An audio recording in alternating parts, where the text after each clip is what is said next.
ayan guys, for today's video, good morning sa inyo, sa mga ka-viewers. So ngayon, ang gagawin natin ngayon, kakatapos lang namin maglinis ng aming cabin, no? Dito pala kami naglinis guys. Ayan, dyan. Kung napapansin nyo yung guys, ayan o. Dyan na kami kumukuha kasi wala na kaming power spray. So ngayon, gagawin muna natin, maglilinis muna tayo ng loob ng sasakyan para malinis ang ating unit. Kasi pag may sumampa sa atin na supervisor or foreman, wala silang masasabi. So dapat tayong bilang operator, alam natin kung malinis ang ating sasakyan. Sikapin malinis palagi para walang masabi. Linisin muna natin. Madumi yan. Mamaya ayos natin. Sige guys, basta yung may mga gusto lang malaman sa Uwo driver, Uwo operator, mag-chat lang kayo ay mag-comment lang kayo. Ito nga pala yung aming payroll slip. Payroll.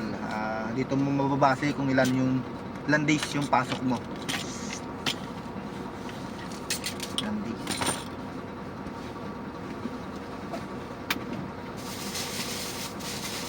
At syempre, hindi mawawala sa atin to. Para hindi tayo antukin.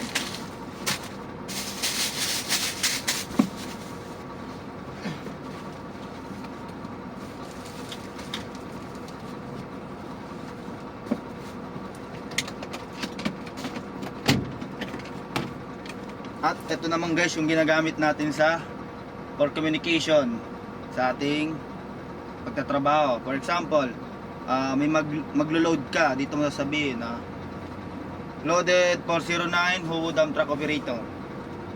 Atras ka lang dun sa may backhook guys. Tapos ito pala guys yung starting odo, pangalan, tapos running time, tapos yung odo. Yan.